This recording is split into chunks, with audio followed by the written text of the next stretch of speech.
Hello, ladies and gentlemen, or mostly gentlemen right here, because we all know that women don't exist on the internet. Welcome to another art check.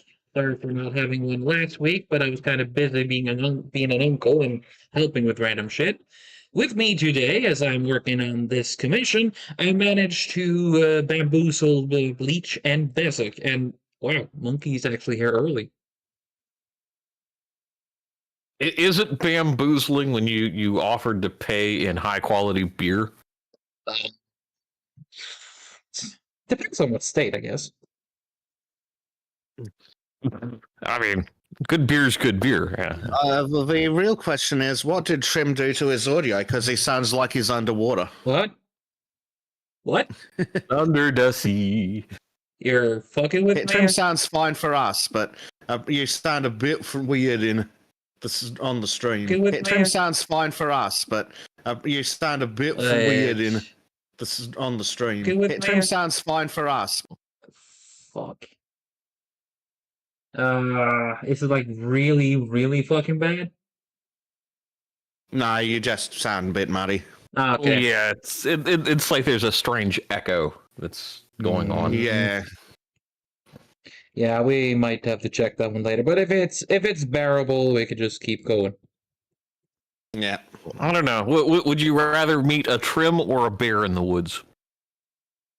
That depends. Can the bear cook? Yes. Wait, how about now? Is it better now? I don't know. I'm not listening. Oh, you listen then, damn it. Beep beep boop boop. I was about to say another word. Jesus. Yeah, it's better now. Whatever you did worked. Turns out Discord, Discord, fucking OBS decided that my main usage microphone is not the one I am gonna use here. So that makes sense. Fucking OBS, I swear to God. The one problem I have with that program is it will not remember settings. Yes. And well, it does remember settings, but it's never the right settings. It's like, oh, you set this one thing up 5 months ago as an experiment. Oh, that's your default now. And the reason then why I sound like I was underwater is because I have the tablet on top of the laptop's microphone because that's the one that was picked up. It's also a laptop microphone, and they've never been good in the history of anything. Exactly. Find me a good laptop microphone, and that's not a laptop. Yeah. Well, integrated microphones are never any good. Yeah. So, Monkey's, it's better, but Trym is now quieter than the others. You might need to boost your internal volume with this. Oh boy, how the fuck do I do that? Well, there are several ways. Yeah, but well, first you hawked on it, and then okay, I'm just gonna try have the mic closer to the mouth. Of course, it's now right beside my fucking mouth, so hopefully you won't hear me breathe. Welcome to Tech Support with Trym Live. The agony is for everyone. This is what I have to go through every freaking week. Yes. Poor bastard has to edit all my shit. At least he doesn't have some fan running in the background that sounds like a jet engine going off like Ardent. Yeah, you mean the fucking USS Kitty Hawk just winding up in the fucking motor in the background? Yes, I am aware that is a massive fuck off ship. I'm also aware that it's accurate. Sometimes it sounds like Arden's recording from the fucking turbine room on that thing. Well, actually, he's on the launch deck as they're spooling up doing their checks before going to the catapult. It sounds like he's spooling up on the catapult. Since you're already on that point, I hope you're just prepared for when you have to edit the Simply Sketchy between me and Arden then. It seems like you're already prepared, which is good. Yes, well, speaking of, due to the technical issues we had with Rumble the other day, chat got to experience Ardent without a filter. OBS was disconnected. Channel stream. Oh, for fuck's sake, OBS. Yes. I'm reconnected. It does this. It's okay. It's connected now. Still live, guys? Still here? I mean, I'm dead. But hopefully it's reconnected. I mean, that's everyone here. Yeah, it looks like it's reconnected. Thank God. All right, guys. Turns out OBS now wants to disconnect every fucking laptop I have. So Just blame YouTube, but it's probably accurate. Yeah, which should be possible considering the boss of YouTube. Considering Uh-oh. I'm stopping it Yeah, right there. Tech support? I see what Bleach has seen, Oh, hey. and I'm scared. Why are you scared of Maureen Peters? She's not scary. She's terrifying. She'll bite your face off. I know, but I'm too far away, and you also have the. No, you're much closer than the rest of us. In driving distance, Trym. Yeah, but she first has to find me. And last time I checked, T-Rexes can't go into caves. Ah, I'm safe. No, but T-Rexes can read maps, and Trym needs to come out of the cave to eat. Yeah. Apparently, someone needs to touch up on their troll lore. Bad touch. I think Trym needs to touch up on his clinging to the underside of giant sheep skills, so he can escape from the T-Rex cave. there's a fucking deep reference for you, Trym. The fuck? I believe sounds like he got it though. Oh yeah. That might. It took me a second, but it was like, yeah. That might have gone right over my head. I mean, That's the idea. God damn it. Trym lives. Well, the idea is that you go straight under the nose of the T-Rexiclops. So I'm safe regardless. Nice. Well, only if you cling to the underside of the sheep. Well, yeah. But you have to blind them first. that's not difficult. Well, hey, remember that T-Rexes have visual based motion. Yeah. Yes, visual based. God. Thank you, Sam Neill.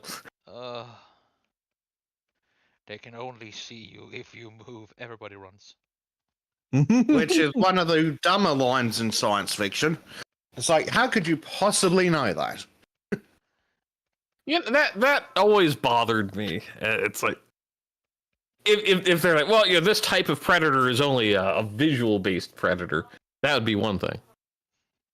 Yes, but it'd also have a completely different head shape. It wouldn't have a nose the size of a semi. True. Yeah. Oh, wait. I know. It can only smell you if you move. Yeah, sure. Don't question the science. But if it was visual-based only, it'd have more in common with an owl. Massive fuck-off eyes. Yes. Yep. All I'm hearing from Trym is, ich bin ein Science. Yes. I am the science. No.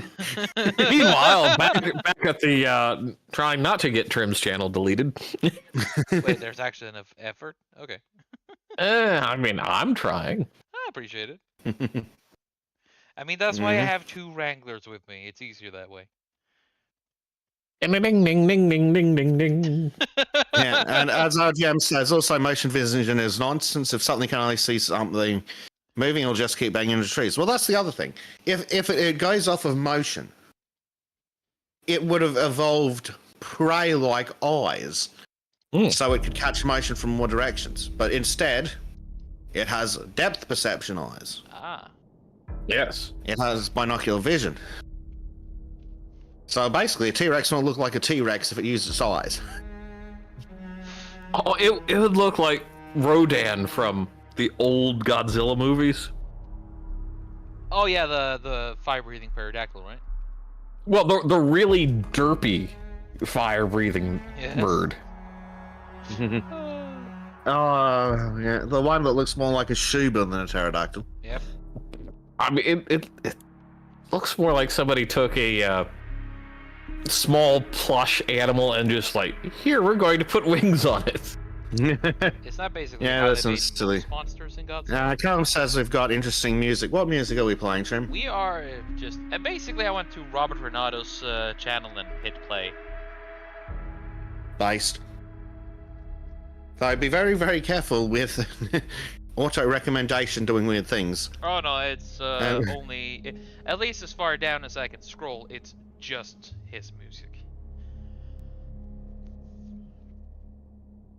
Yeah, so that doesn't mean it won't just jump to anyone. But yeah, freaking copyright. Mm-hmm. Epidemic Sound can suck a dick. Yeah. Yeah. We tried to work with them, but they didn't want to work with us. And they were No, fucking but- expensive. They really were not worth it. No. Which is why all the music, the Simply Sketchy music now is just Robert Renato. Yes. Not only. And it's why he's squared it on the end screen now, because it's always Robert Renato. Yes. And Yep. also, the music is just better. Let's be honest. Gesundheit. Meanwhile. Let's see. Where? Oh, this one's turning out pretty well. Yeah. So what Oh, are he's- we drawing? Out of curiosity. Essentially, it's a D&D kind of final boss in Rosa Codel's D&D campaign. Apparently, a Oh. Wendigo that has gone through apotheosis. Oh, so the modern interpretation of Wendigo. Maybe. LGM thinks it's Bezik's cat. Yes. I mean, if you've heard it moving around, yes. I mean, I've seen the beast. It's kind of based on the cat, really. I mean, just look. It's basic. It does look like your cat, right? Bezek? Rip. Poor man was so traumatized by the likeness of his own cat that he had to run away. I mean, I can't blame him. Yeah, I mean, that thing is terrible. Oh my god, what if the cat ate him? That means you need to learn how to do the Sultan's live stream. Kitty, spit him out. Spit him out right fucking now. Jesus fucking Christ. No, that was a sneeze that caught me by a complete fucking surprise, so I didn't get to mute the microphone in time. Okay. So that's why you're dead inside. Gesundheit. No, I'm dead inside because the car's a piece of shit. No, well. Australia. Don't you love having to get a car towed for a $50 part? Oof. Yes, that's beautiful. Reminds me of the time my car decided to disappear behind a pillar of smoke. I mean, it helps if you don't drive into the pillar of smoke, but that's personal. It preference. helps, it helps if you don't ram on the back seat, Trym. I did. How did you know it's transporting illegal avos? Damn. What? Stream safety. Just saying. YouTube. Art Shack. Damn it. Make money someday. Maybe, possibly, hopefully. You can dream. God damn it. I'm trying to, but they all keep turning into nightmares. Ixnay on the Xnay.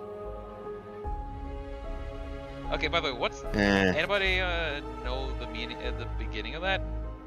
I've heard it in some audiobooks that they say It's Ixnay. Pig Latin. Oh, Yeah, it's Pig Latin. You can basically just take the first letter and the first letter slash syllable of the word, stick it to the end, and add an A or Y onto it. oh, True. No, that's Outre. Rute. huh. I was never good at Pig Latin. I'm not good at Latin. Get good, son. There's only one place on Earth that speaks anything that can even be referred to as Latin, and it's not even that's not Latin. Oh yeah, the Catholicism, and it's like we're going to do the Latin Mass. It's like okay, it's not Latin, but it's but not it's closer. It's Church Latin, so it's at least an inspired by rather than a 37th generation butchering like Esperanto. basically every other language. Kind of funny. Well, I was going to say Italian or French or a poopity I just combined it all together when Esperanto. yeah.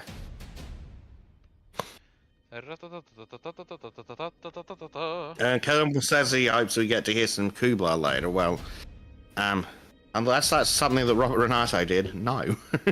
I have no idea what that is. So. Is he wanting sunny pleasure domes? Eh? I don't know. It's a I can't remember the name of the poet, but you know there was is it Samuel Taylor Coleridge or something like that? Did the poem Kubla Khan? I don't think I've read that one. You know, Bleach, I probably would have just gone for the guy. You know, Kubla. I know, but I like the sunny pleasure domes because when I was in high school, I decided to be like, sunny pleasure domes means boobs. Boobs are nice. Well, you're not wrong. Yeah. What we were talking about earlier. We've bagged on Ardent because everyone got to suffer through him in Discord. What? I can't hear you over the fan. I can't hear you through the turbine of the USS Kitty Hawk. I think it's taking off. Yeah. Which just goes to show how freaking awesome OBS's noise cancellation is. Yeah. Yeah. For all its issues, it has a lot of positives too. You know, it's for being 3, it's pretty good, but yeah. I mean, for what it is, it does do a lot of good noise suppression, and it has a good like squelch setting. I just wish more people understood what squelch was. Yeah, I was just about to ask, what the fuck are you talking about? So basically, it's a threshold in. Huh? Well, it's a threshold in which the level of your speech, like the loudness of your speech. if you've got it set correctly, the background noise or the noise on the microphone won't trigger the microphone or the computer to actually transmit the sound. Okay. Only something louder like a voice or random loud noises, because it's not the same as noise suppression. It's just only turn the microphone on when sound that equals this loud. Okay. And anyone who's used any form of analog radio for transmission is very familiar with squelch. Yep. And interestingly, it can also work on the receiving end. Hmm. Yeah, so you can set the threshold for what you hear breaking through kind of shows up. Yeah, anytime you're using, if anyone's familiar with shortwave radios in particular, you just basically turn the squelch down until you hear static, then turn it up until the static just stops.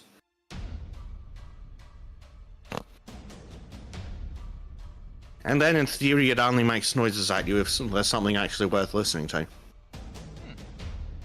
Interesting. It is. Let's see. Oh, still way above my pay grade and skill levels, you know.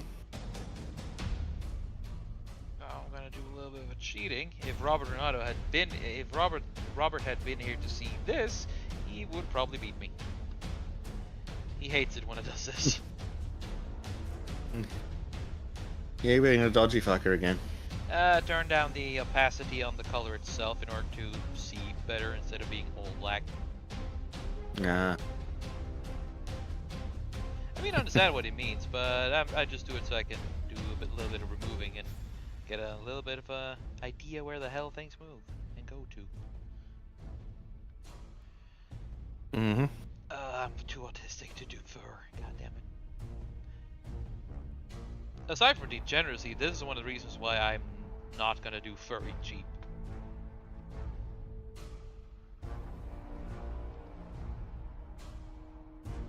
Yeah.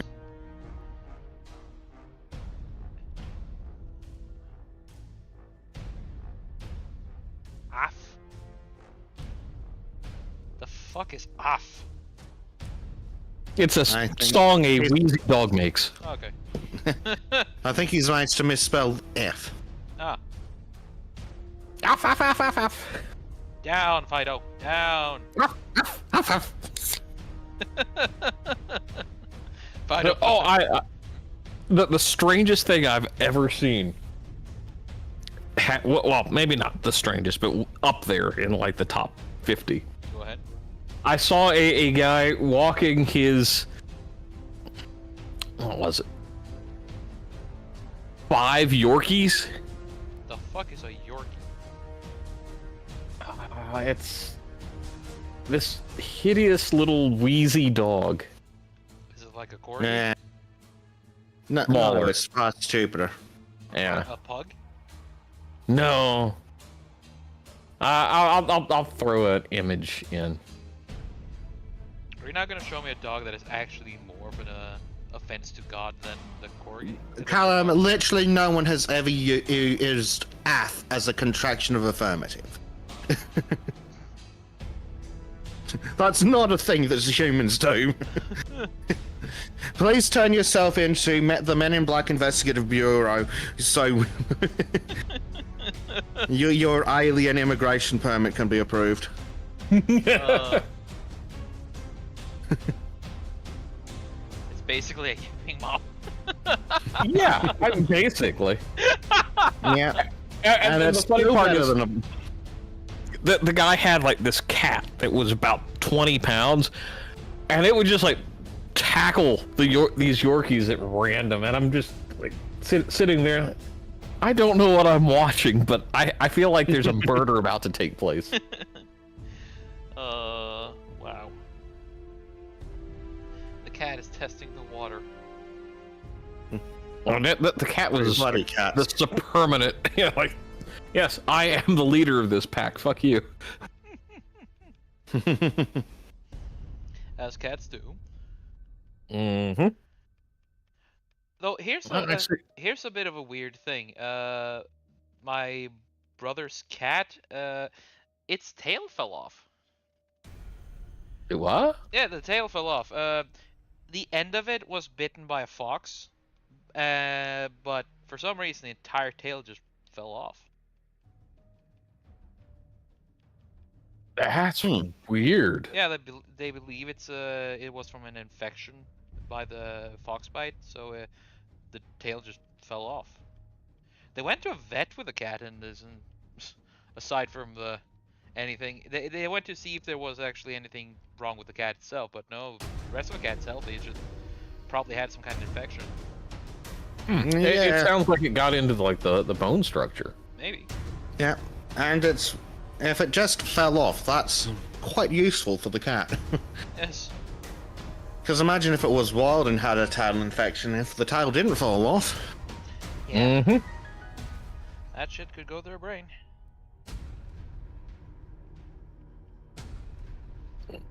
Wow. There we go. Trying to make wavy kind of thing.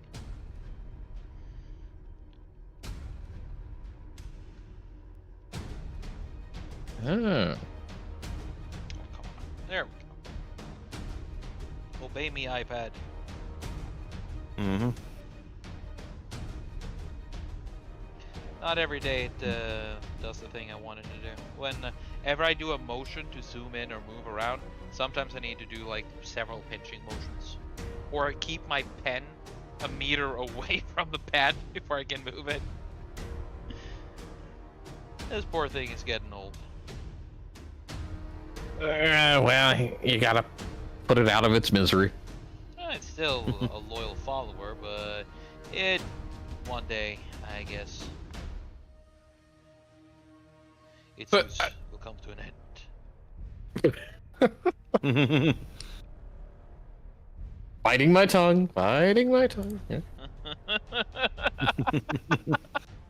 See, it's so easy. God damn it. Oh boy. Well, yeah. I am planning to do another art stream this week. I haven't decided on day yet, so it'll probably be a little bit like today, a guerrilla stream. So I'll yeet it when I know about it. It's still not a unbusy day, as the weekend will be spent on a friend's wedding. So what I'm hearing is you're abandoning us. Unfortunately. Kind of. So you'll have to find You're a someone else. disappointment, Trym. I know. My parents tell me all the time. They're not wrong. Yes, I know. I've just come to the point where I just decided, fuck it. I'm going to be disappointed anyway. Why even? Nah. Let's see. But yeah, hopefully next time I'm home, there shouldn't be an issue like this. There's honestly only one birthday Yeah, celebration. can you tell your friends and family to not schedule every fucking thing for the for the year for 3 random weeks in a row? That would be nice, wouldn't it? Ugh. Necessary, but. In chat, LGM points out that the poor cat cannot walk on top of narrow fences anymore with no tail to balance it. Yeah, probably not. Yeah, I mean, I have seen some cats without tails walk on some weird shit, but the tail really helps. I think they need to practice. Though the little bastard is capable of doing some climbing, because when I left my car to take a cup of coffee with my sister-in-law, I was there for like an hour. Turns out that my windshield, the window on my car, was down just enough for the cat to climb through. A very small opening, mind you. I was surprised because when I sat in my car and, turned over to plug in my safety belt, a terrified, frightened poor cat, bewildered and not knowing where the hell he was staring me right in the eyes. So basically every animal you come across. Pretty much, yeah. So apparently the Google box says that cats don't need their tail to balance. Oh, okay. It's just really, really helpful. Because, of course, the Manx cat exists, and those little fuckers run around and get into all sorts of cat-related problems. Yeah.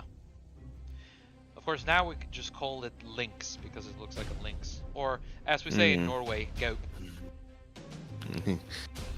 Yeah. There are animals that must use their tail. For example, rats is the one that's been given because it's a massive proportion of their body weight. Like, rats wouldn't be able to stand upright without their tails. Yeah. Then I hope all rats lose their tails. What? Now I have to bite my tongue, because holy fuck, that was close. Oh, and you knew what I was going to say too. Yeah. To address chat, cats are a non-Newtonian fluid. Yes. Yep. Schrodinger's density. Essentially. A cat is neither the liquid or solid until it determines which one it needs to be. Exactly. God gave them life hacks, and they remind us every single goddamn day. Yeah. I still can't get over how cats essentially domesticated themselves. Once we invented agriculture, had grain storage, then the mice showed up, then the cats showed up. The cats were cute, so we kept them. Because Egyptian cats looked essentially exactly the same as modern cats. Yeah. And they've only been around for maybe 7,000 years at the most. Yeah, because you can't say humans domesticated cats, and it's more like they adopted us, really. It's like, oh, human entertainment. Well, not even that much. It's a symbiotic relationship. Humans had too many mice. I need to get rid of them. Cats wanted easy to find food. So humans are like, oh look, that small furry creature is murdering all the shit that's eating our grain. Oh, well, I suppose you can come inside and enjoy the heat, and that's how the cat was invented. Yes.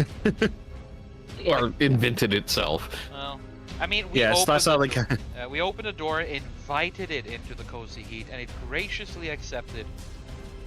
Yes, it then proceeded to sleep on top of the stove. And then walking across tables. It's like, no. Cats claim dominion over humanity pretty fucking early. The amount of times I've seen cats fucking sleeping on an old ironwood stove. I don't think it's when the fire's roaring though, but when it's on coals. Yep. Yeah. It's like, how the fuck are you not setting yourself on fire? I've also seen cats sit so that their fur's actually going through the bars of the fucking heater. Oh yeah, I don't understand it. I really don't. It's like, how have you not set yourself on fire? That's a good question. The strangest thing I've seen a cat do is just like it basically was like sleeping over a stump where it's like curved around it, still up in a tree, and it's like, what the fuck is this? My cat, because cats are stupid, is currently sitting on the cold ass lino. Meanwhile, there is an entire bed behind me and a cushion on the desk. It's like, why are you on the fucking lino? It's winter. Winter, dude, it's summer. Well, only if you're Trym, in do the we live need part to of the world. I think we need to. I think we need to do year 2 geography with Trym again. This is what Scholars of Shardalaise are going to be all about. It's just going to be about bringing Trym up to the level of the average 8-year-old. What do you mean you're on the other side of the planet? So I'm not just on the other side. I'm on the bottom. It's the bottom. Bottoming confirmed. Bada bing, bada boom. Yeah. Oh, Lord above. Yeah. It was a funny concept. It kind of blew my mind when I was a kid. You know, when you're young and when you're so young, you believe that the world is just what you're able to see. Sadly, most Americans still believe that. Oh. Especially New York. Oh, no, you said Americans.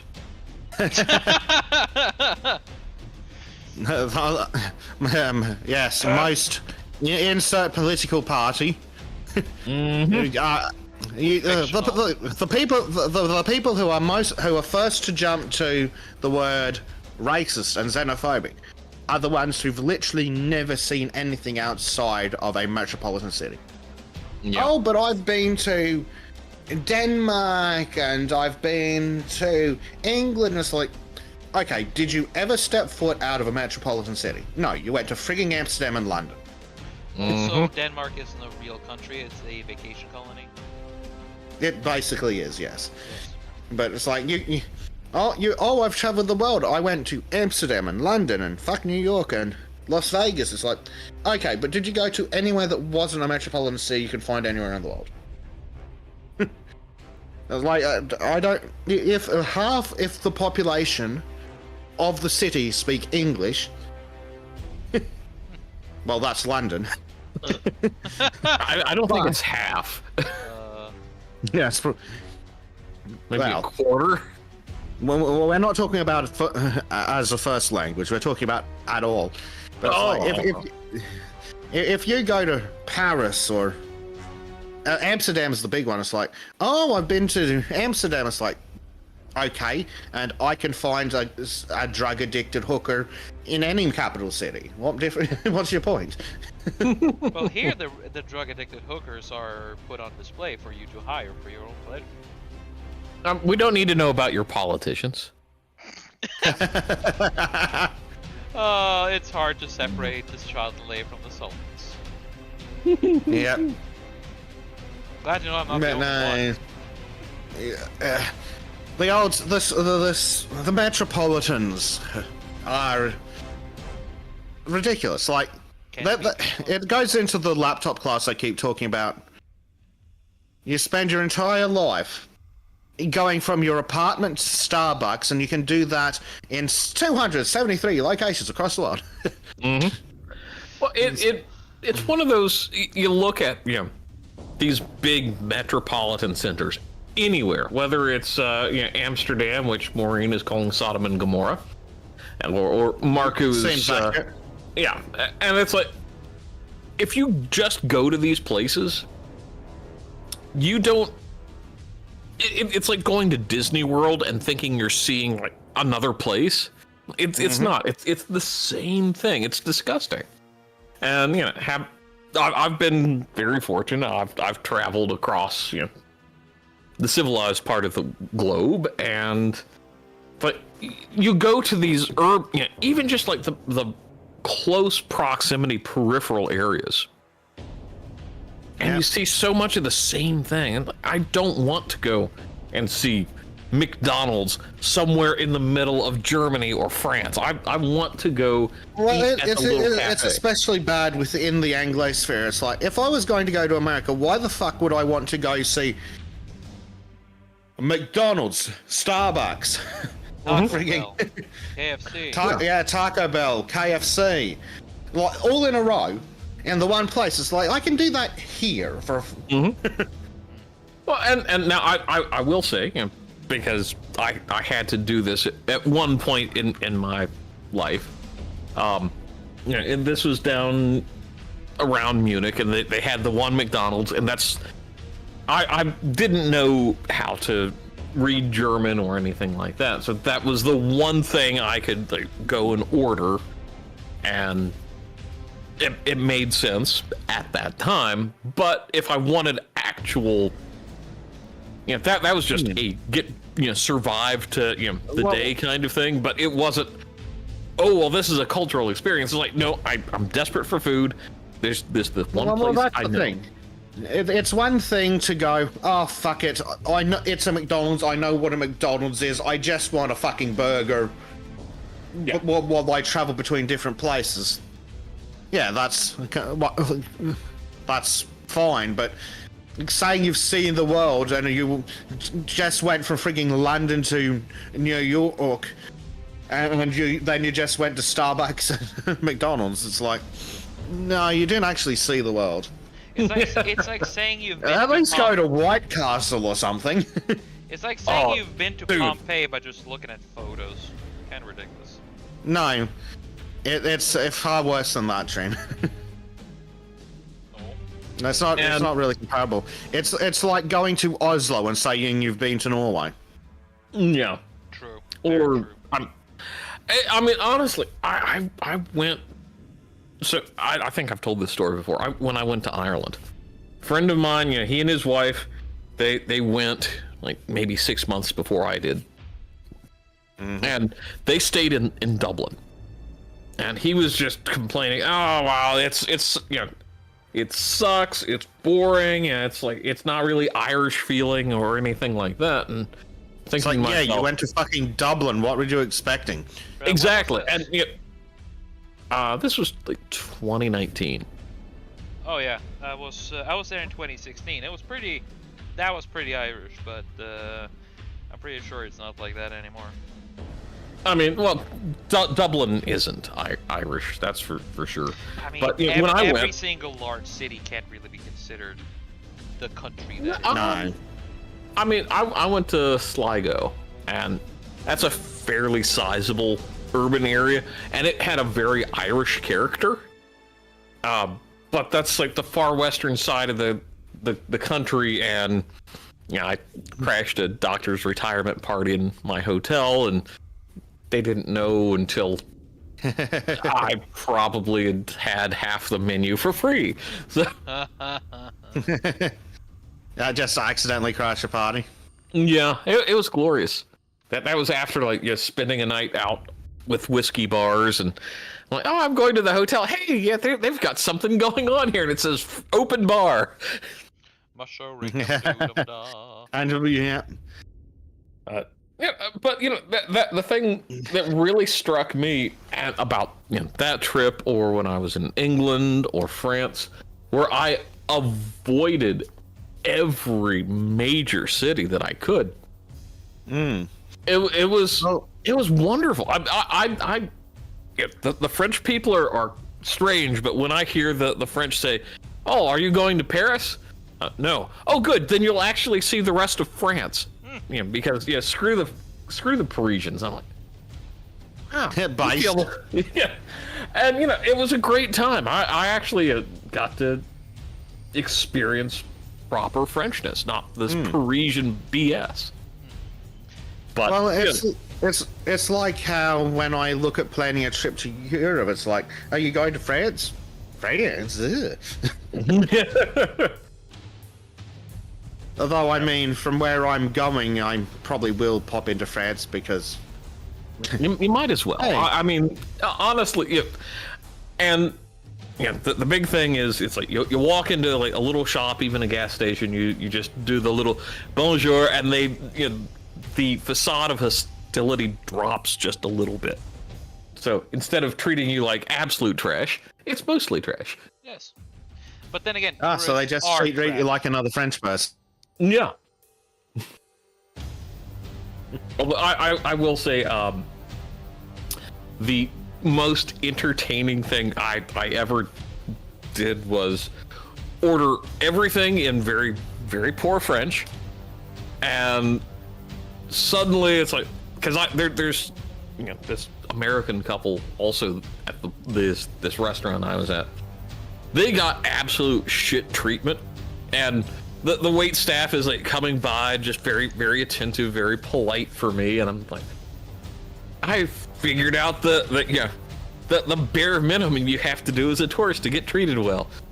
Try. Yes. Yeah. Be nice, be a bit considerate. Like, hell, I don't like tourists. I know, it's my line of work. Irony. But as I was going to the city today to do some errands, fucking in the parking lot to my friend's bakery, in the handicap parking lot, is a fucking German, one of those camping cars with the whatever tent box on top of their car they drive around like a Westphalia. Yeah. Those fucking retards just parked in the handicap parking lot, and just were changing their clothes out there in front of God and everyone. And I went there and I just walked by and said, guys, it's like a handicapped spot. To which he's like, oh no, I know. Just I changed pants. Why are you an idiot? Yeah, here's the best part. But there are no handicap here, huh? There's not many handicap. And oh well, there's about to be a hoe with 2 broken knees. Well, what I just said, barely loud enough to be heard. Actually, there's 2 right now. I will say there is one, and it's kind of like being Norwegian apparently. One very liberating thing is you can be sarcastic as hell as an American, and people don't know how to take it sometimes. Sarcasm. Because it sounds, we can really put on the southern charm. Oh, bless your heart, you cotton picking fool. We'll just whip you back into the cotton field. It's gonna be glorious. I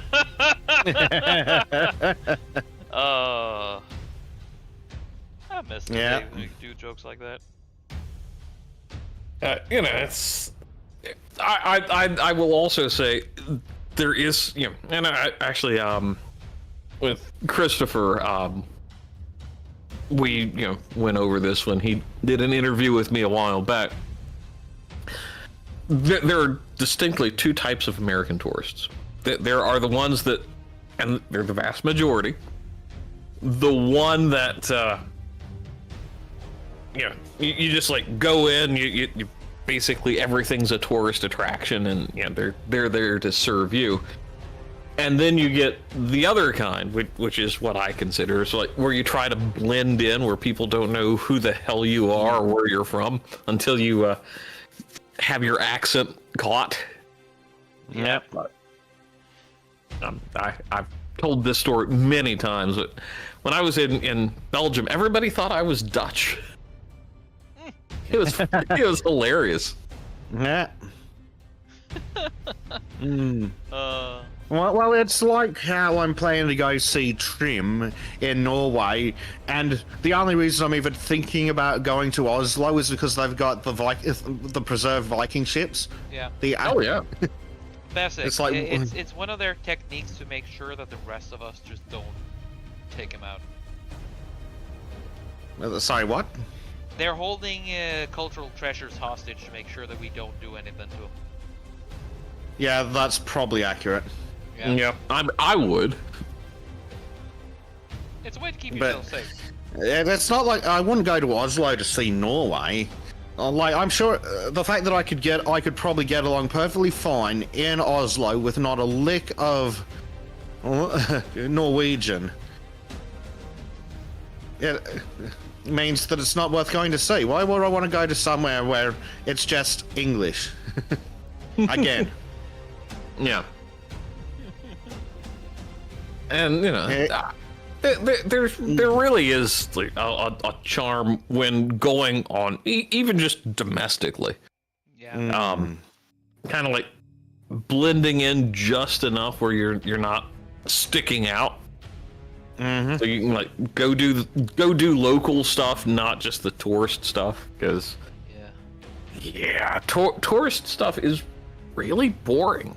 At least to me. Well, the problem with tourist stuff is it's full of the other fucking tourists, and there's nothing I hate more than tourists. Exactly. True.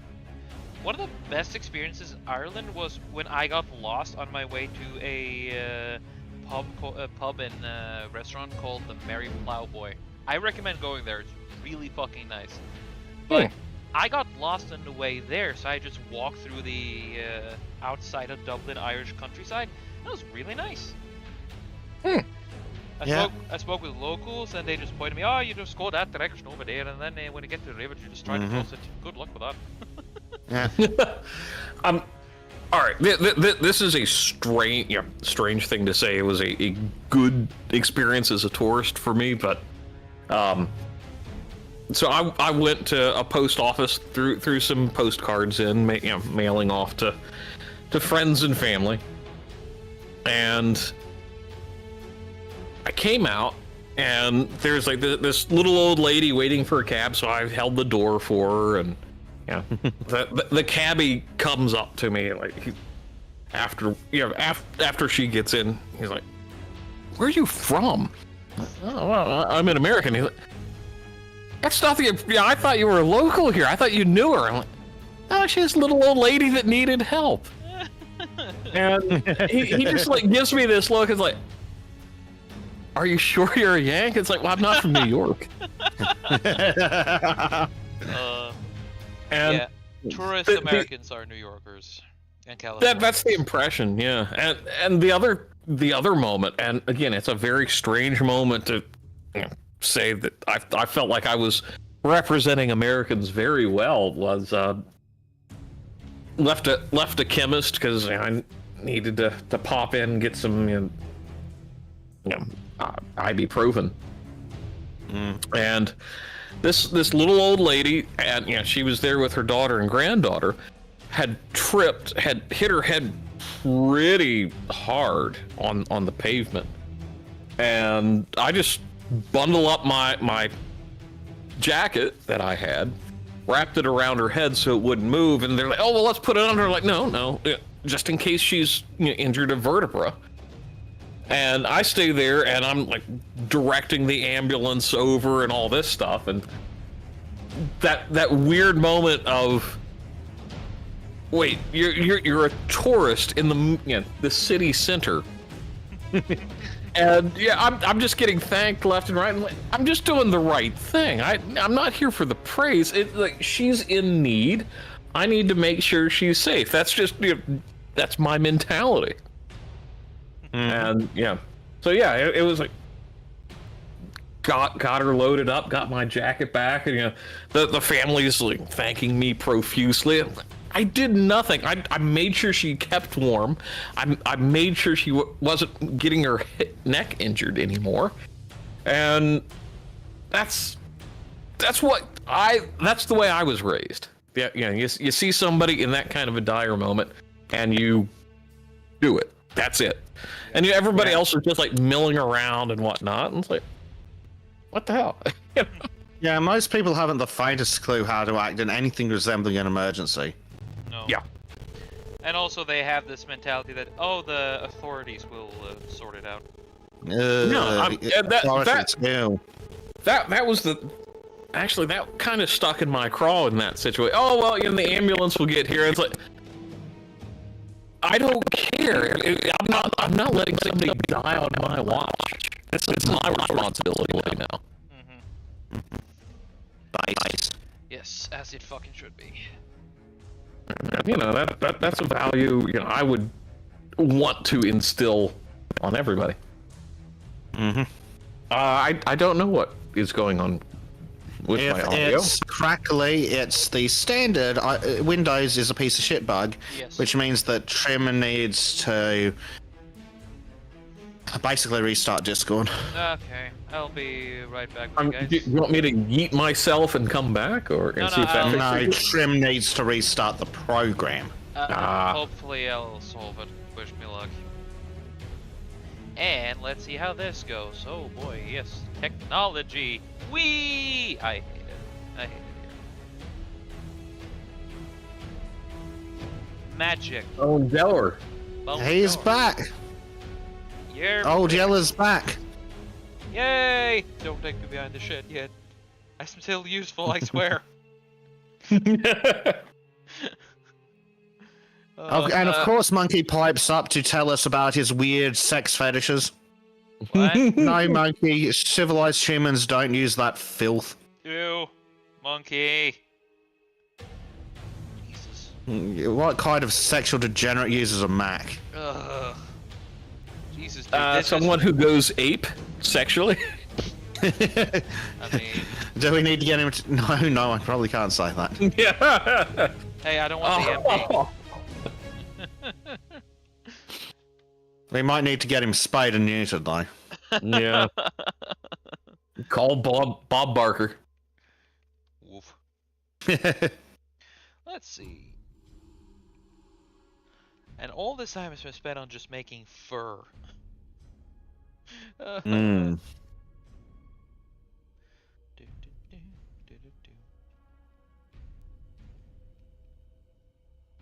And no, LGM, I live in the South, but I'm not Southern by birth. But you are still American, unlike the people from New York. Yes. They're not even human. Oh, like the people from Oslo. They're worse than that. See, that's what I was saying about the city types. They're not really people. No. And Again, no, they're no, all LGM. movies. My family's not Southern either. Bleach just merely adopted the South. No, actually, he I was haven't. not born in it. He was not raised in it. That He is. is, Yep. No. Interestingly, but I should correct that.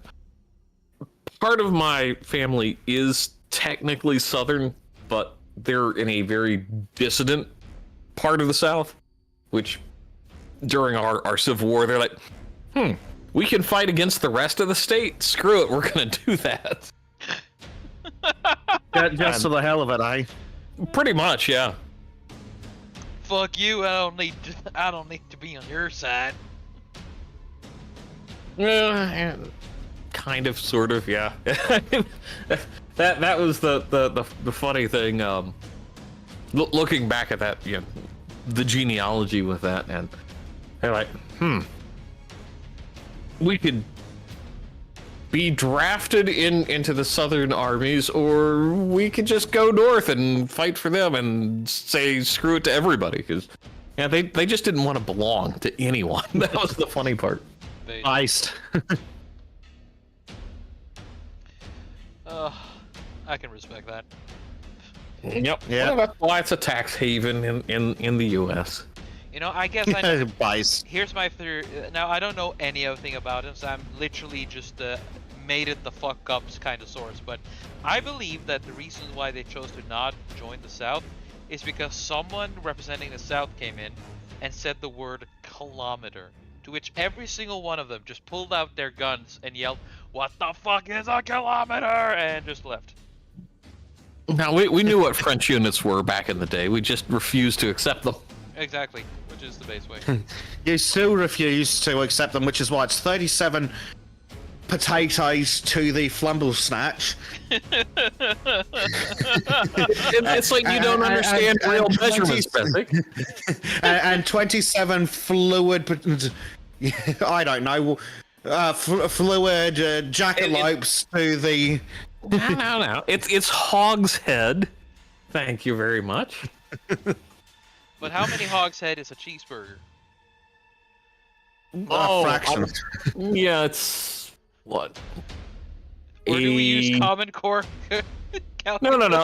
I'm trying to get a good guesstimate here. It's like a 20th of a hogshead is one burger. Okay. Huh. I like the burger system. Sounds tasty. It's delicious. I'd like to have a burger, but that's about it. I had a burger today. Damn But it, that now I doesn't gotta help go me have a frosted burger beef.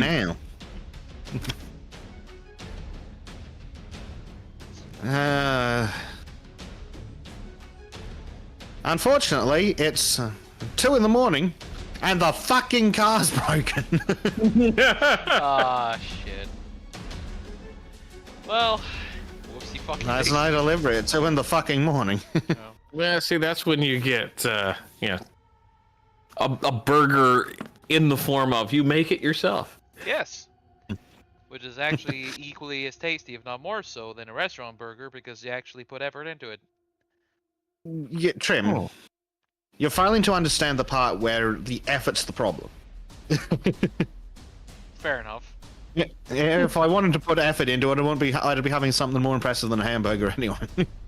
Like, hamburgers can be impressive too, depending on what you do. Just saying. True. Yes, but that sounds even more like effort. Lazy bastard. I'm not going to spend an hour fucking chopping fucking onions into fine rings to make a pissing burger. But that's Wait, half it the takes you point. that long to chop an onion? I mean, I knew the knife crime laws were ridiculous in Australia, but still. Yeah, there's this. Have speed you of how ever much you tried cut. to chop a fucking onion with a brick? It takes skill, effort.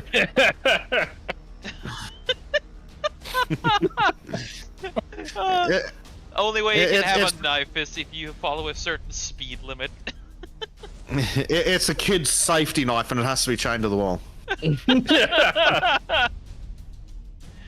Oh, fucking. I can't believe it. Oh, Jesus. I can't. If I continue this, I will go down a way which will be more than. So anyway, Callum asks about the hot dog or corn dog system. That's only in like urban areas where you get your dirty water dogs, and they're not human. I do enjoy an American style hot dog. It's one of the best things to come out of the States. All right, But we're actually allowed to have. What do you put on your hot dog? Yes. Butter on the dog. Butter dog. Put a dog on the butter. Butter dog. Everything goes on the hot dog. See that's where you're wrong. Because that's how you get peanut butter and bananas on a hot dog. Okay, that's not a hot dog. Okay. No, but you said everything, so I'm having to correct you in a harsh, terrible way. Bleach the If you, disciplinarian. you need the actual decent stuff. So my go-to is, depending on the brand of hot dog, sometimes a little bit of cheese, but it's usually chili, preferably Cincinnati chili, and sauerkraut. Sometimes coleslaw. But yeah. Yeah, I know. I don't need to. I'd love to find an actually decent one, because the best you normally get in Australia is relish, and then it's just standard bullshit. It's hard enough just to find one that does relish. Official TBD. Hello. Yes. Howdy.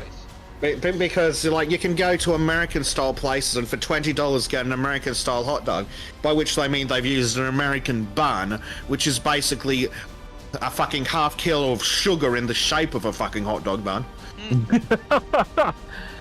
Wow, Corn that's syrup. pretty messed up. Granted, there's like a regional bakery that I use to get hot dog buns and hamburger buns too, and it's like almost no sugar in it. Yeah, the American style ones here come on that really stupid sugar bread. Yeah, I don't get that. Which Why? I just don't like. Well, But what we have in Australia normally is called a works hot dog. So you have your hot dog on a not sugar bun, and then it's onion, bacon bits, if you're lucky, and cheese.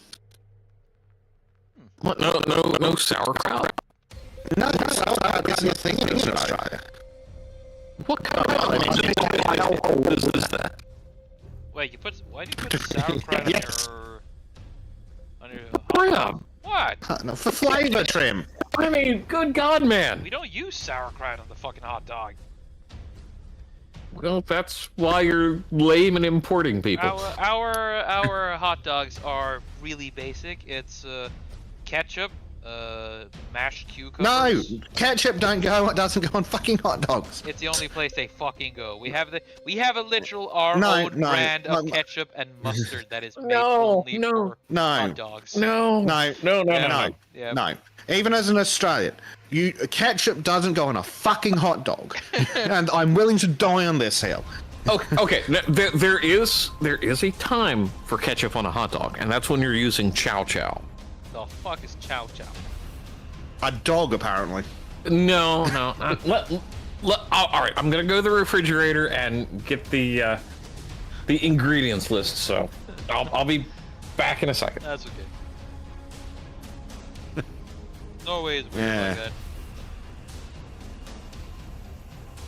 Seriously? Ketchup not But- on a hot dog? Well, yes. Why would you take a hot dog and ruin it with ketchup? You put ketchup on things you don't want. You don't like the taste of. It's not much on a hot dog. It's just mushed meat remains.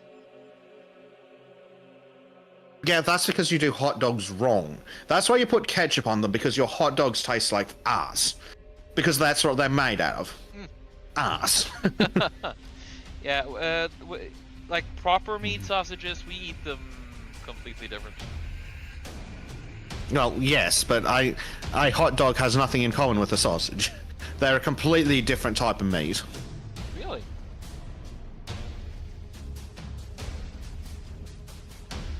Yes. About the only thing a hot dog, at least in my experience of what's sold as hot dog, the meat for a hot dog, because they're literally just sold as hot dogs. Yeah. About the only thing similar is the form factor. They're a completely different flavor profile. Yeah. And I probably never tasted a proper hot dog before. No, you probably Probably haven't. not.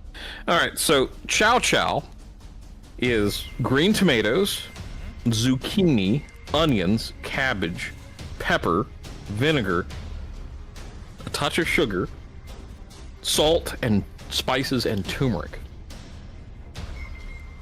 It's so basically, it sounds a lot like it just fills the role of the relish. It does, but it has a very, very different flavor. Yeah, I imagine it'd be very different. And yeah, 'cause But- it's spicy. It's like a really spicy relish. Oh, Trym, when I come to visit you, I have to introduce you to the Australian tradition of the sausage sizzle. The sausage sizzle. Go ahead. Yes. So what you do is you go to the supermarket, not a butcher, the supermarket, Right? and you find the cheapest beef sausages you can find. Okay. Beef or beef And then you not go- pork? No, don't beef. Okay. Only beef. You find the cheapest beef sausages. You grab some onions, sauces to suit. So, tomato sauce, which is not necessarily ketchup. Some brands they're the same thing. Some there's a different ratio of tomato paste to vinegar, but you get tomato sauce.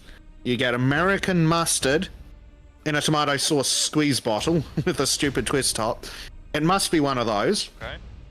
And then you get barbecue sauce, which is the same thing. And funnily enough, they're usually all the same brand.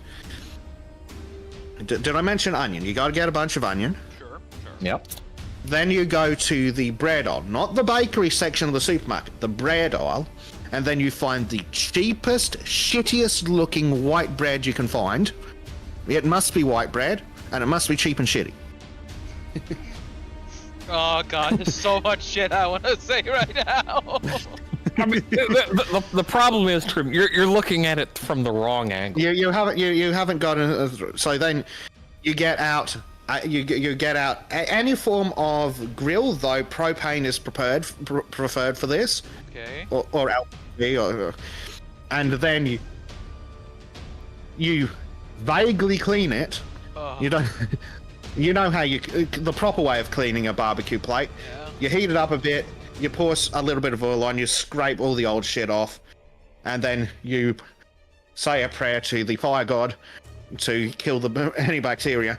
Yep. And then you throw the sausages all over the flat grill plate. And then when they're nearly done, you take the onion that you've previously sliced up. So you've got your concentric rings. Okay. You throw that on there, you fry that up. Then you take your shitty white bread. You put some onion down the middle of it. So you fold it in from the two corners to form basically a taco. But I say a shitty white bread. You put in a bunch of almost caramelized onion. Mm-hmm. Then you put in your shitty sausage, which must be charred. Yes. It must be very lightly charred. No, you're thinking burnt. Charred. Okay. Only the outer layer of the wrap needs to be charred. And then you sauce to suit and eat that, preferably standing up with a can of cheap pop in the other hand. Yep. So, fuck. Dude, it is an experience. You have no idea how good it is. Huh. And the requirements are it must be cheap ingredients. Okay. Yeah. I mean, I'll put it this way. There is something glorious about like cheap, just like absolutely just like bottom tier, still not like trash where you don't want to eat it. But it's like bottom tier decent food prepared in that way where it is just absolutely glorious. Yeah, like Maureen's saying, it is a comfort food, but it's an Australian icon. But the sausage sizzle is a huge thing. Everyone has sausage sizzles. Everywhere has sausage sizzles. Schools have them. Charities have them. The fucking hardware store gets in groups like the Rotary Club to have them so that they can collect funds. It's a whole thing. And it is glorious because you've got your really well cooked onion, you've got your shitty sausages that are slightly charred, and then you got your absolutely garbage white bread, and it is so fucking good. It has no right to be as good as it is, but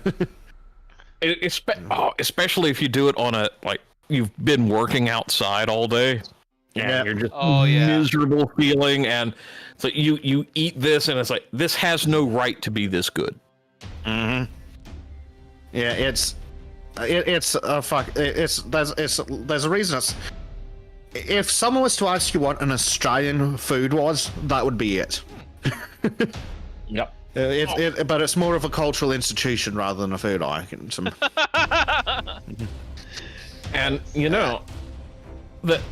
Have you guys experienced the glory of a fried bologna sandwich? No, because I don't think I could find bologna in this country if I tried. We don't have. I mean, I'm sure it's around, but bologna is not a thing in Australia. We have That's a shame. Called Scribbles. By not a thing, I don't mean it doesn't exist. I mean, basically the only people the only people who want it are Americans. Yeah. It's like the most simple sandwich God ever created and gave to man. So you get like preferably like cheap tier bologna, and then you take it, you put it on a hot griddle, you fry it up till it browns, and you meanwhile you toast white bread, and then you put just a good layer of mayonnaise on there.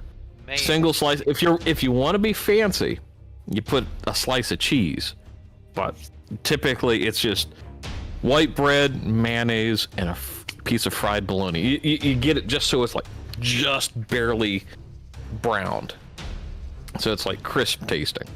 And the thicker the slices, the better. But there is nothing better than that sandwich after a hard, long, hot day, and you're like breaking for lunch. Huh. Yeah. Yeah. I mean, it sounds like from what you're saying, Bleach, it sounds like it's an American thing as well. The institution of the cheapest, most garbage white bread you could find. Yeah. Yeah. It really is, and it has to be toasted. Huh. Mm-hmm. You know, we have. Well, that's it. It's similar. like for the sausage sizzles. It must be white bread, and it must be cheap and nasty. Yes. Yep. It's like the stuff you wouldn't eat normally. It's just like, yeah, okay, I'll eat this. Again, that sounds very similar to something we have. That's our hot dog. Just cheap fucking. We have our own bread. We have our own type of ketchup. We have its own type of fucking anything basically. That it's just made to have this cheap fucking hot dog bread or pølsebrød, sausage bread.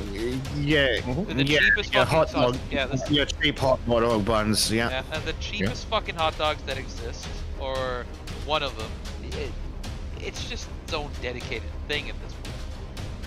And you just boil them, or you stab a stick through them and cook them over a campfire, and then you just eat them. Oh. Mm-hmm. It's a very similar concept, but it's hard to describe. It's like there's almost like a little bit of a ritual about the way it's cooked. Yep. Yes, that's the most important thing, and it's very ritualistic. And there's foods like that as well. Like actually, there's another one that the Americans might share with us. It also involves the cheapest, shittiest white bread you can get your hands on. So you take the cheapest, shittiest white bread you've got. Then you take, here's where it's still his choice, but it must be cheap. You can either take the cheapest cheese pre-wrapped cheese slices, or you can slice your own cheese, but it must be cheap, and it must be vague. It's something like cheddar. And then cut thinly. You put the bread in the grill. Must be the grill of the. Mm-hmm. Then you toast one side of it, flip it over, put the cheese on the other side, toast it again, and then you drown that in tomato sauce. Oh, I know where you're going. Yeah. We separate it to a little bit more of it. It's like tomato soup and a grilled cheese sandwich, but it's a very similar idea where you're supposed to dip the cheese sandwich in the tomato soup. I like this idea. This sounds like good. I like this one. I think that's. But you can go either way. You can either put tomato sauce on top of it, or ketchup, I suppose, if that's what you want to do, or you can do like Bleach suggested, the tomato soup. But you can't. You must have it with tomato sauce or soup. Okay. You can't just have it plain. It must have sauce. No, and that's it's like, and it can't be like really high grade, like really fancy tomato. It's for Americans. It has to be. Basic isn't it basically soup. Fucking Campbell's just pour it into the fucking bowl and heat it, and then microwave it poorly. Yes. But it's one of those things where the preparation is part of the ritual, like. I'm going to have myself a grilled cheese sandwich later. In fact, I've talked myself into it. But it's interesting. You can get two different profiles depending on what you want. You can either use a block of cheese sliced thinly, which melts a lot better. Or you can use the pre-processed stuff, which bubbles. Mm-hmm. It's just like one big bubble, and it gets really dark and ugly and hideously brown. Which is funny because it's you like stick that the nozzle really of the sauce weird bottle through it and squeeze it in there. Yes, because it's like the cheese all kind of hits that caramelization level. It's like, oh yeah, that's Yeah, glorious but because you put the inside onto the untasted side, you get the cheese, but then it's caramelized on top. Yep.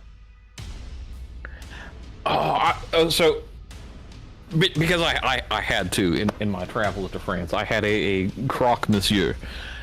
So it's like kind of like almost this like a croque monsieur. What is that? Yeah, So it's like a ham and cheese sandwich, but it's open face, and it has almost like a cheese sauce on top of it. Interesting. Go on. It's amazing. I went to this little cafe in Bayeux, and it was like this little old lady and her husband were running it, and it was just like the most amazing cheese sandwich kind of deal that I've ever had in my life. Yep. But it's like every civilized culture has a comfort food.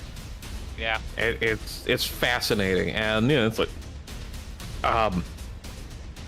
to me, it's like the interesting thing when you get like colonies, so America, Australia, Canada, where you get like this weird combination, and I use weird not because it just doesn't make sense in the home country, but you get like this interesting combination of different flavors that almost only work in certain countries because of the atmosphere and all this other stuff, where it's like it just makes sense right there. Yes, it's something that belongs to where it's made and nowhere else, pretty much. Yeah.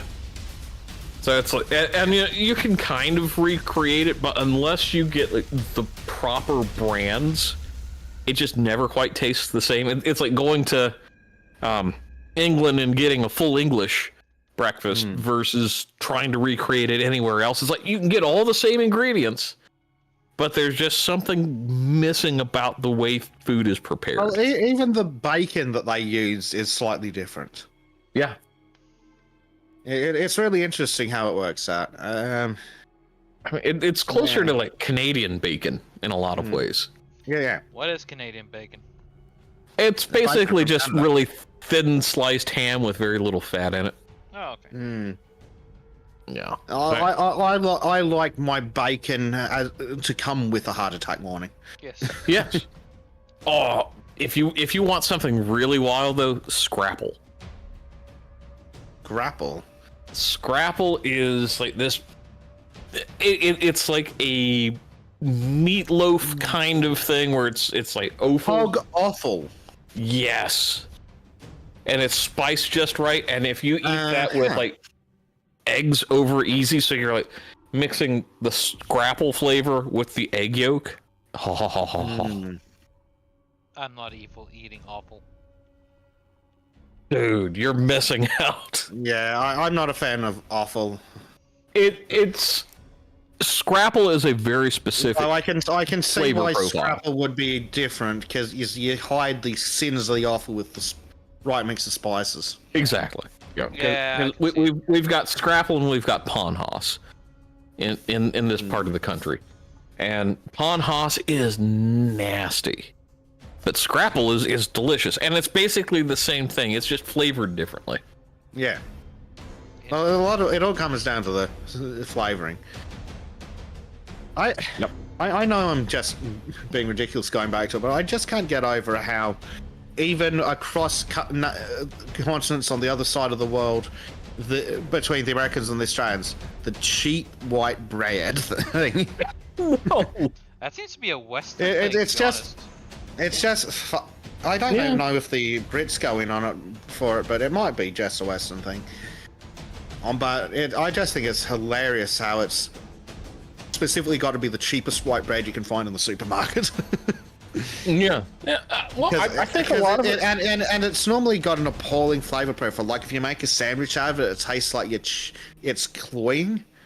Mm-hmm. Like it's sticking to your throat as it goes down. But if you put something hot on it, it goes down a lot easier. It's just interesting. It's and this is one of those. It's like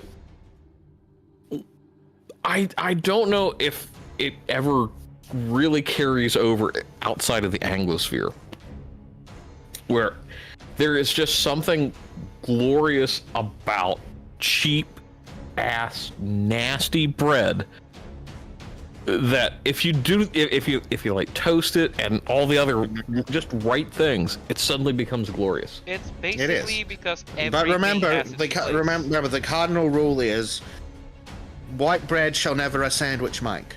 Yes. True. That. Oh, actually, I'll tell you about another Australian thing to do with the cheapest white bread you can find. Toasted? Well, no. So you take the cheapest white bread you've got, preferably many, many slices of it, and then you get the cheapest fucking margarine you can find. Not butter, margarine. Ew. Disavow already. No, shut up, you're wrong. Who the fuck takes margarine instead of butter unless you're fucking allergic? Because you're a cheap cunt and we're talking cheap cunt food.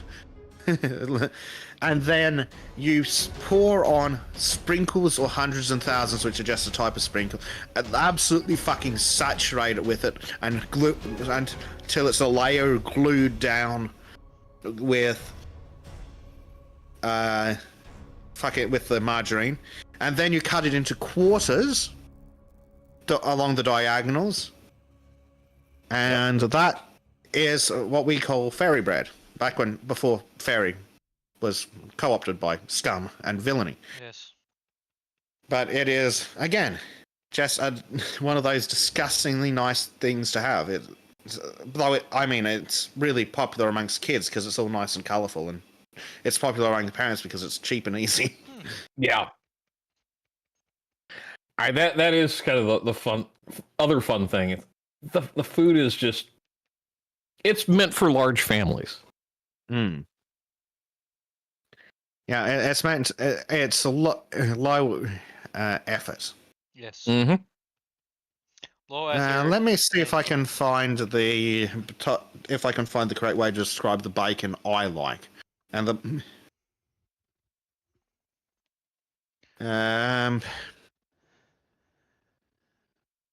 I think it might be called middle bacon. That's the way I like my bacon. Like one of these days, if I ever end up in America, I'll have some American-style bacon just to compare and contrast. American bacon is more or less fat back, which is basically it's like a pork belly that's been cured. No, and that's why there's like a lot of fat in it. But okay, I need to ask. So good.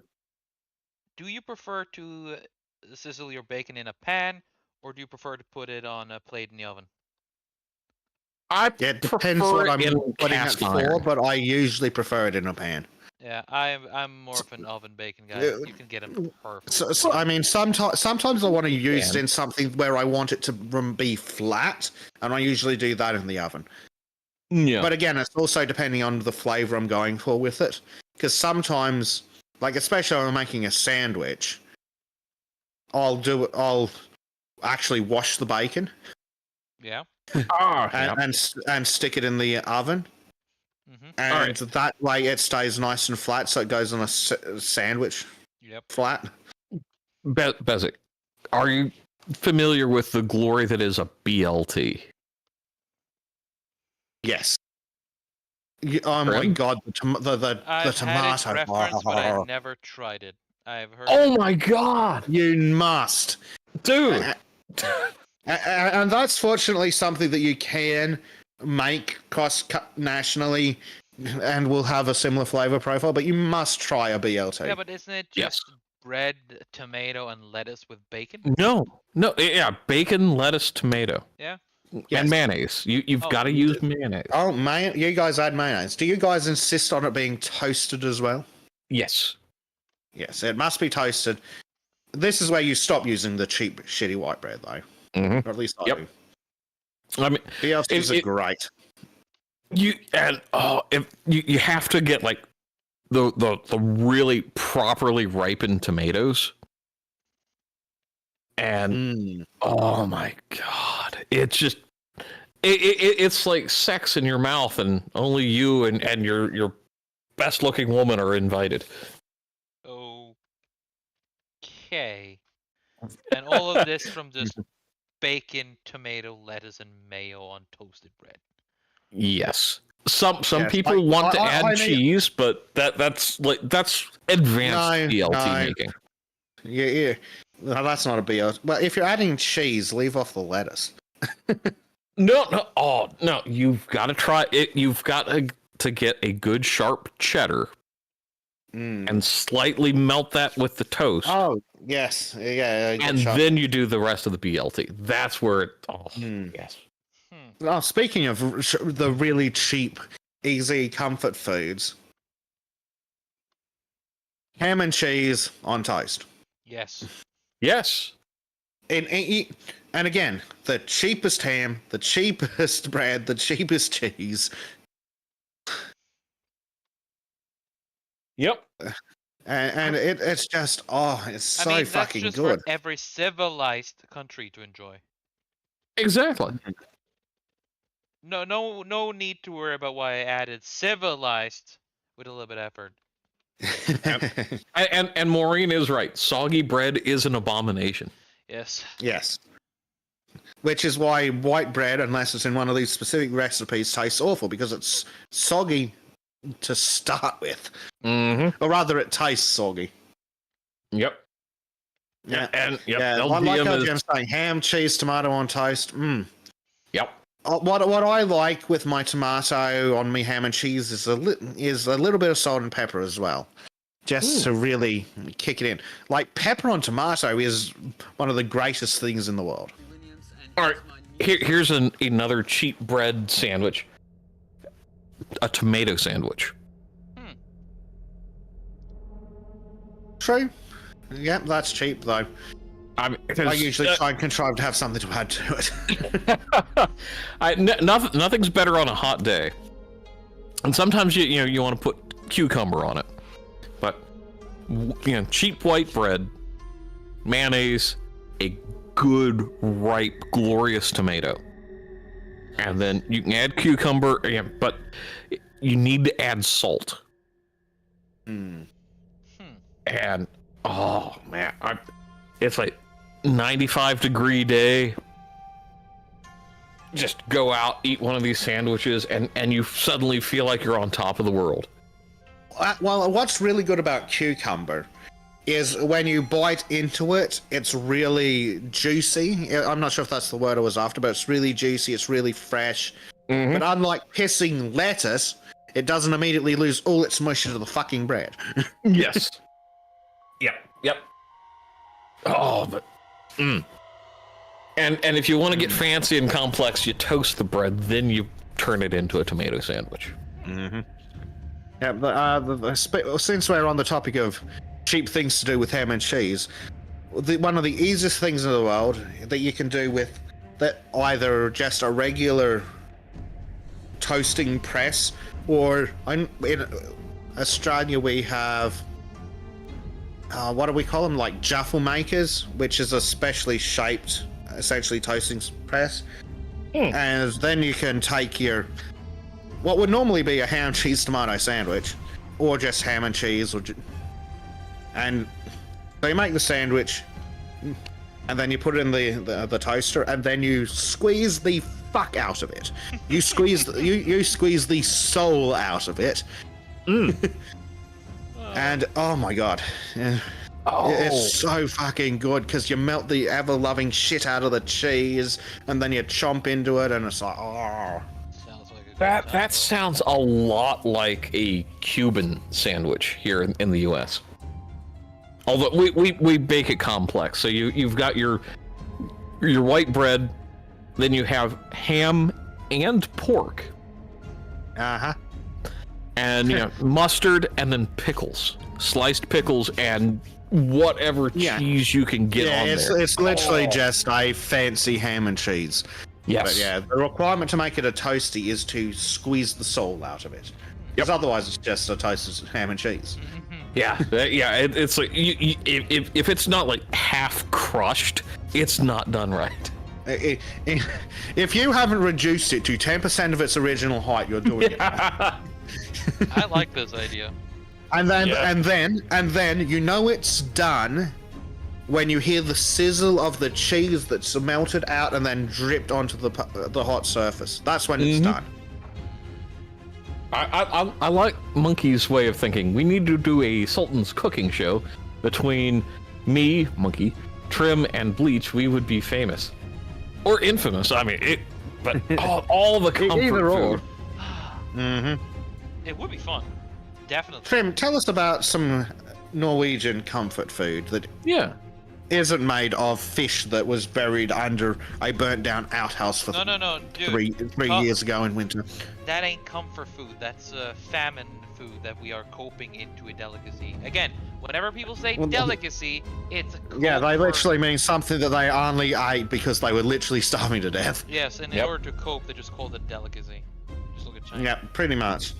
Anyway, fuck, I need to remember something. You're a professional chef. I know I'm a professional chef, but it's we deal with. But he doesn't know comfort food anymore. I don't. I've never been comfortable. What? I'm surprised that Trym doesn't know comfort food. I do know comfort. Apparently, professional chefs aren't like mechanics, because the worst cars I've ever seen on the road are owned by mechanics. Yep. Never do their own work. I'm surprised that Trym doesn't just do comfort food instead of actually cooking for himself. Well, it depends. Like a comfort food, do you mean like something that we spend time to just enjoy after we make it, or something that just quick and easy? It's got to be quick and easy is preferable. Well, it's not even quite quick and easy. It's like you're desperate and you need something that tastes good, but it's quick. Allow me to introduce you to the Norwegian obsession with brown sauce. It is basically milk. The what? With brown sauce? Brown sauce. You take butter and flour, and you essentially almost burn it. Then you add some molasses or black sugar liquid. Then you sort of fill it out with milk and shit like that. That is fucking delicious. And that, my friend... that's not a food. That's a dressing. That is the cornerstone of Norwegian food, comfort food. Because with that, you can just go into your cooler or your fridge or anywhere else where there's some leftover meats, take a bunch of vegetables, cut the fuck out of it. Preferable, of course, it's always root vegetables. All right, that's the important thing. It's root vegetables, and you cut the fuck out of them, and you cut the fuck out of the meat, and then you yeet it all in the brown sauce. Then add some potatoes, cut the fuck out of them too. Preferably. This sounds like a stew with extra steps. It is a stew. It is a stew made out of remains from previous meals. That is lapskaus, and it's fucking delicious. Add some, it's not cranberries. What the fuck do you call it? Juniper berries? Oh, yeah. Yeah. We call it tyttebær. I'll write it. There you go. Fuck it. That's interesting. That berry, and we make a jam out of that, and adding it to everything with brown sauce, and it's immediately fucking delicious. Ooh, but that reminds me of... Oh, lingonberries. Yeah. Yeah, lingonberry. That's it. Lingonberry. Yeah. It's make a jam out of that, and you have something that's been on the Norwegian dinner table since Norway became a thing. It is amazing. It is a very, I'm not gonna say sour. It's not. It's a berry that is very rounded in its taste. Yeah, no, it's like it's sharp and a little quote unquote bitter, but it's usually balanced out with everything else. Yes, Oh yeah. and you add a lot of sugar. You got lingonberry jam, which Mhm. again goes with every conceivable meat that isn't fish or chicken. Hell, you can even make it work with chicken too. It is so fucking flexible. And if you have potatoes, lingonberry, like boiled potatoes in Norway, lingonberries is a must. Mm. And it is so fucking good. Yeah. So you've reminded me of. Speaking of leftover meals, you reminded me of an Australian comfort food that's made out of leftovers. It's called Bubble and Squeak, but it is not the British Bubble and Squeak, which is a completely different thing. All right. So the Australian version, being leftovers, is mashed potato, manually mashed, poorly, potentially, and then it's like leftover vegetables, like your peas, carrot, bean, corns, etc., etc. Wang in maybe some onion for flavor, and then you do it up into little patties, stick them on in the pan, squeeze them down, fry them, and you can add like chopped up ham and bacon and things. Oh yeah, you've got to. Sorry, you've got to add some egg to bind it together as well before you make it into the patties. But yeah. Okay, that sounds nice. I'm liking this. Yeah, and it's a very simple comfort food of leftovers. Because it's literally just, I made too much mashed potato. It's in the bottom of the bowl. You cover it and put it in the fridge overnight. Yep. And then in the morning, you just get that out. You mix in some vegetables, steamed or microwaved work perfectly. So add an egg. And Maureen will have to comment on this. There's like it sounds like a lot like a Dutch comfort food that I've like been experimenting with ever since I learned about it. Where it's like you combine a lot of that, but it's just a little bit different in like flavor profile. And it has been amazing.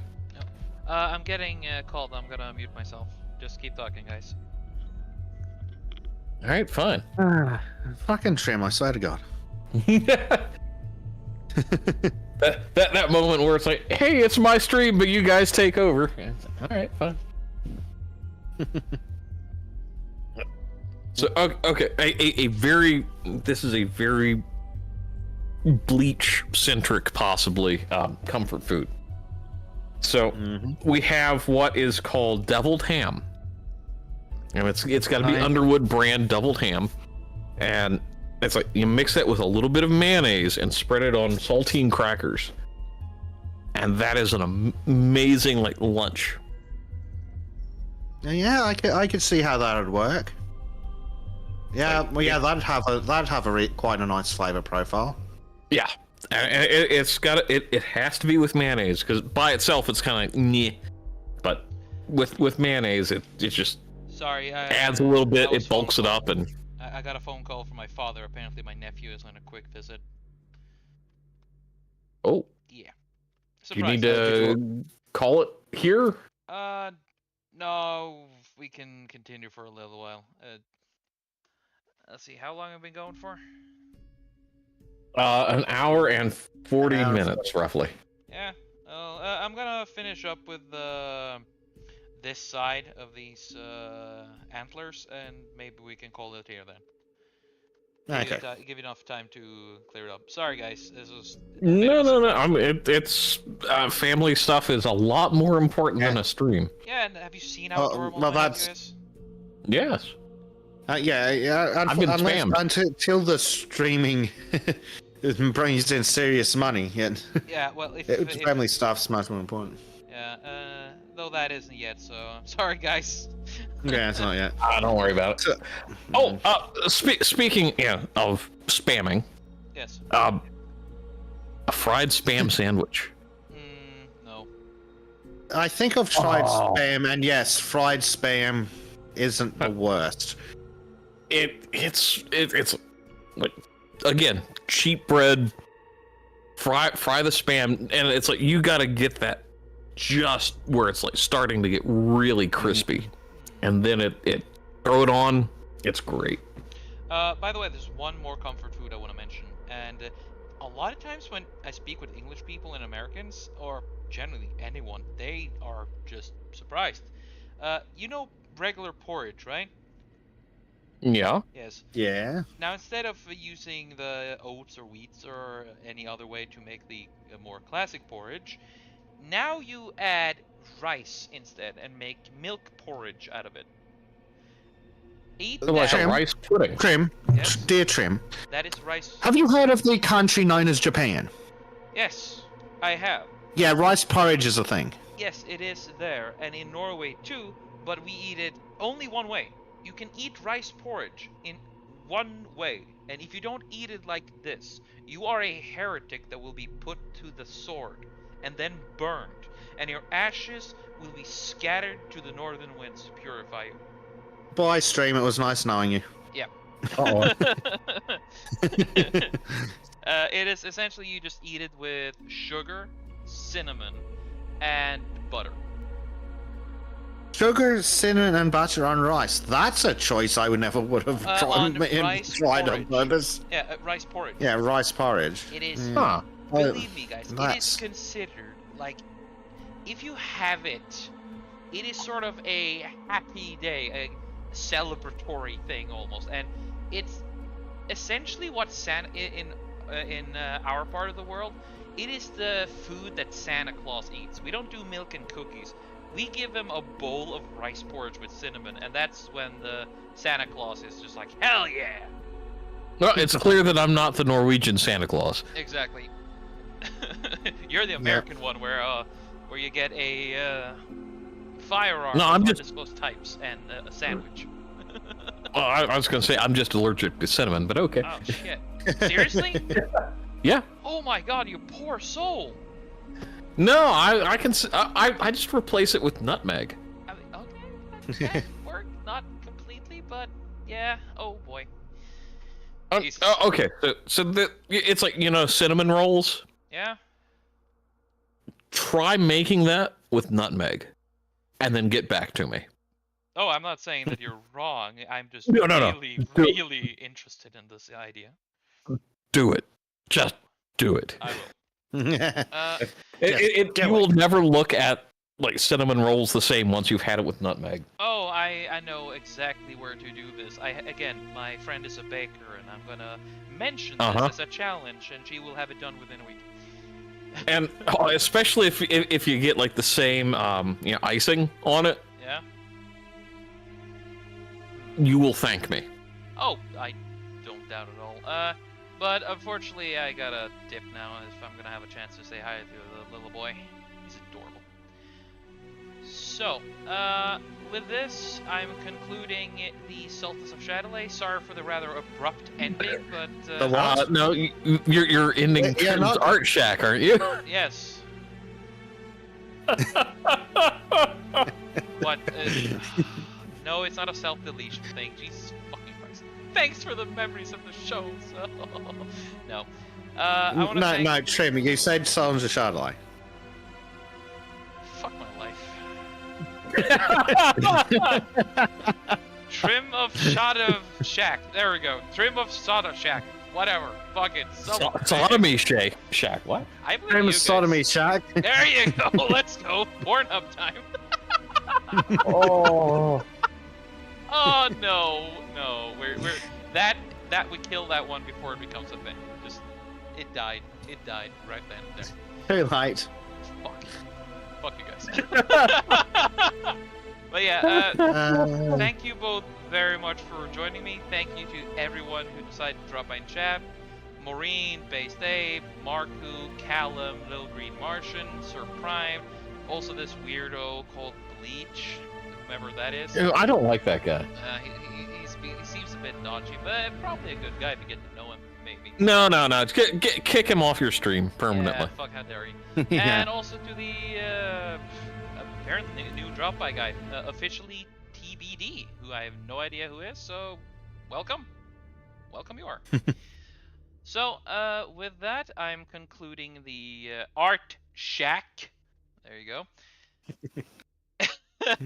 And again, thank you all for joining me. Have a wonderful day, guys, and I'll hopefully get another stream either tomorrow or Thursday. Ooh. Why is there fucking ads playing? I don't know. Fuck off. Pain, where? In the music. Well, anyway. Goodbye, everyone. It's been a messy ending, but hey, that's just me. Bye-bye, everyone. Messy ending to what you're aiming. Ayo. Hey.